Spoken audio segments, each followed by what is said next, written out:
جب انسان صبر کرتا ہے تو اللہ تعالیٰ اس کو اور عطا کرتا ہے. صبر کرنے پر وہ دنیا کی بہتر زندگی گزارتا ہے. یاد رکھیے جس کی جیتی جاگتی مثال صحابہ کی زندگی ہے. جب وہ ایمان لائے، ایمان لانے سے پہلے منمانی زندگی گزارتے، جو چاہے وہ کرتے، مال و دولت تھی، سب کچھ تھا. ایمان لائے، کسی کی مال و دولت چلے گئی، کسی کو اپنا شہر چھوڑنا پڑا، کسی سے سب کچھ چھین لیا گیا، سمجھ رہے آپ، اور کیا کچھ نہیں ہوا، لیکن انہوں نے صبر کا دامن نہیں چھوڑا. کچھ کے ساتھ تو یہ سلوک ہوا کہ جسمانی اعضاء جو ہے ضائع کر دیے گئے، کسی کو تکلیف پہنچائی گئی، کسی کو یہاں تک کہ قتل کر دیا گیا، لیکن کبھی بھی انہوں نے جو ہے صبر کا دامن نہیں چھوڑا. یاد رکھیے صبر یہ بڑا اہم اصول ہے، یاد رکھیے. اور قرآن میں اللہ رب العزت نے اس بات کو یوں بیان کیا. یہ قرآن کی وہ آیت ہے جو آیت میں سمجھتا ہوں سب سے زیادہ مرتبہ آپ نے سنی ہوں گی. اگر آپ مسجد میں جاتے ہیں اور باجماعت نماز پڑھتے ہیں تو یہ آیتیں امام صاحب اکثر نمازوں میں پڑھتے ہیں. کیا آیتیں؟ چلیے ہم بھی سن لیتے ہیں. اللہ فرماتا ہے سورہ بقرہ سورہ نمبر 2 آیت نمبر 155 156 157 155 156 اور 157. اللہ فرماتا ہے وَلَنَبْلُوَنَّكُمْ بِشَيْءٍ مِّنَ الْخَوْفِ وَالْجُوعِ وَنَقْصٍ مِّنَ الْأَمْوَالِ وَالْأَنفُسِ وَالثَّمَرَاتِ وَبَشِّرِ الصَّابِرِينَ. کیا فرمایا اللہ نے؟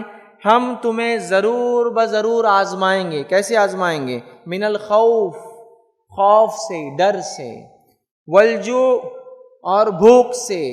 پھر اللہ فرماتا اور کہتا ہے وَنَقْصٍ مِّنَ الْأَمْوَالِ وَالْأَنفُسِ وَالثَّمَرَاتِ، اور کمی سے، گھاٹے سے. کس کس چیزوں کا گھاٹا اللہ نے فرمایا؟ اموال، مال کے نقصان سے آزمائیں گے، ٹھیک ہے. پھر جان کے نقصان سے آزمائیں گے، جان کی کمی سے آزمائیں گے، اور پھلوں کی کمی سے آزمائیں گے.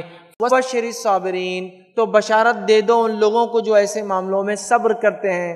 تو یہاں بشارت دی گئی صبر کرنے والوں کو دنیا کے اندر. یاد رکھیے. اور صحابہ اس کا نمونہ ہے جیتا جاگتا. جب وہ گزرے ان خوف سے، بھوک سے، مال کی کمی سے، جان کی کمی سے، اور صبر کیا، رب العزت نے ان کو وہ کچھ عطا کیا. یاد رکھے جس کے بارے میں اور آپ سوچ بھی نہیں سکتے. یاد رکھے اتنا کچھ اللہ تعالیٰ نے ان کو عطا کیا چونکہ انہوں نے صبر کیا. یاد رکھے آج ہمارے پاس صبر کا ذرا برابر بھی مادہ نہیں ہے. اگر کسی کو تھوڑا سا نقصان ہو جائے ہم فوراً ناشکری کلمہ ادا کر دیتے، اللہ میرے ساتھ ہی کیا ہوتا ہی نہیں ہوتا ہے.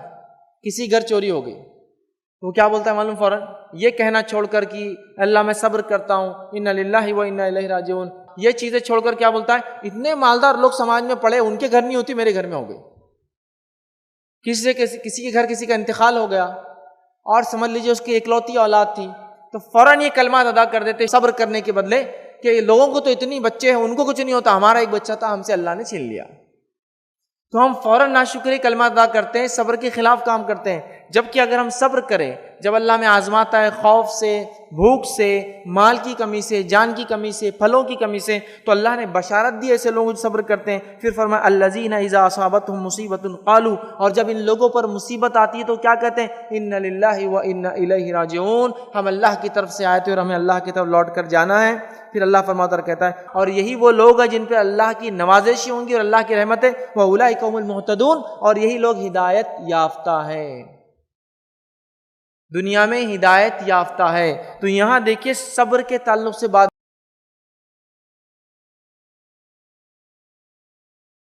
السلام علیکم. آپ بھی ہمارے اس کام میں تعاون کریں اپنی زکات و صدقات کے ذریعے. ڈونیشن ڈیٹیلز کے لیے ڈونیٹ اس پر کلک کریں. اگر آپ کو ہمارے ویڈیوز پسند آئے ہیں تو اسے شیئر کریں اور سب کے حقدار بنیں. روزانہ ہمارے ویڈیوز کو پانے کے لیے ہمارے یوٹیوب چینل کو سبسکرائب کریں اور بیل آئکن دبائیں. ہم سے دیگر سوشل میڈیا پر جڑنے کے لیے ویڈیو میں دیے گئے آئی ڈی کو سرچ کریں. جزاک اللہ.